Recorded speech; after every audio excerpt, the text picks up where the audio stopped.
কাটিগড়ার একটি স্বাস্থ্যকেন্দ্র সহ 4টি আয়ুষ্মান আরোগ্য মন্দির পরিদর্শন করলেন কাছাড়ের জেলা শাসক। মঙ্গলবার দুপুর 12টায় কাটিগড়ার রাজারটিলা স্থিত আয়ুষ্মান আরোগ্য মন্দির পরিদর্শন করলেন কাছাড়ের জেলা শাসক রোহন কুমার ঝা। পরিদর্শনকালে তিনি কর্মীদের পারফরম্যান্স, পরিষ্কার পরিচ্ছন্নতা সহ যেসব অ্যাক্টিভিটি হয়ে থাকে সেগুলো সঠিকভাবে হচ্ছে কিনা তা যাচাই করেন। পাশাপাশি এএনএম, আশাকর্মী সহ অন্যান্য স্বাস্থ্যকর্মীদের সাথে মত বিনিময় করেন। শিশু ও সন্তানদের সঠিক সময়ে টিকা প্রদানের উপর গুরুত্ব প্রদান করেন জেলা শাসক। এদিন আরও 3টি আয়ুষ্মান আরোগ্য মন্দির পরিদর্শন করেন জেলা শাসক রোহন কুমার ঝা।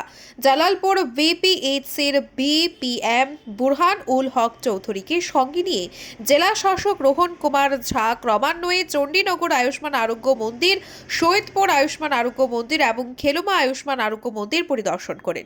একই সঙ্গে রাজারটিলা প্রাথমিক স্বাস্থ্য কেন্দ্র পরিদর্শন করেন জেলা শাসক রোহন কুমার ঝা।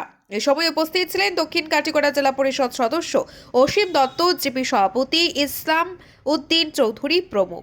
কাটিগড়ার একটি স্বাস্থ্যকেন্দ্র সহ 4টি আয়ুষ্মান আরোগ্য মন্দির পরিদর্শন করলেন কাছাড়ের জেলা শাসক। মঙ্গলবার দুপুর 12টায় কাটিগড়ার রাজারটিলা স্থিত আয়ুষ্মান আরোগ্য মন্দির পরিদর্শন করলেন কাছাড়ের জেলা শাসক রোহন কুমার ঝা। পরিদর্শনকালে তিনি কর্মীদের পারফরম্যান্স, পরিষ্কার পরিচ্ছন্নতা সহ যেসব অ্যাক্টিভিটি হয়ে থাকে সেগুলো সঠিকভাবে হচ্ছে কিনা তা যাচাই করেন। পাশাপাশি এএনএম, আশাকর্মী সহ অন্যান্য স্বাস্থ্যকর্মীদের সাথে মত বিনিময় করেন। শিশু ও সন্তানদের সঠিক সময়ে টিকা প্রদানের উপর গুরুত্ব প্রদান করেন জেলা শাসক। এদিন আরও 3টি আয়ুষ্মান আরোগ্য মন্দির পরিদর্শন করেন জেলা শাসক রোহন কুমার ঝা। জালালপুর ভিপিএইচসির বিপিএম বুরহান উল হক চৌধুরীকে সঙ্গে নিয়ে জেলা শাসক রোহন কুমার ঝা ক্রমান্বয়ে চণ্ডীনগর আয়ুষ্মান আরোগ্য মন্দির, সৈয়দপুর আয়ুষ্মান আরোগ্য মন্দির এবং খেলুমা আয়ুষ্মান আরোগ্য মন্দির পরিদর্শন করেন। একই সঙ্গে রাজারটিলা প্রাথমিক স্বাস্থ্য কেন্দ্র পরিদর্শন করেন জেলা শাসক রোহন কুমার ঝা।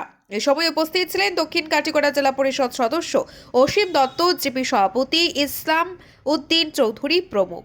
ব্যুরো রিপোর্ট, আজকের বরাক। আপনারা দেখছেন আজকের Barak, a house of digital media.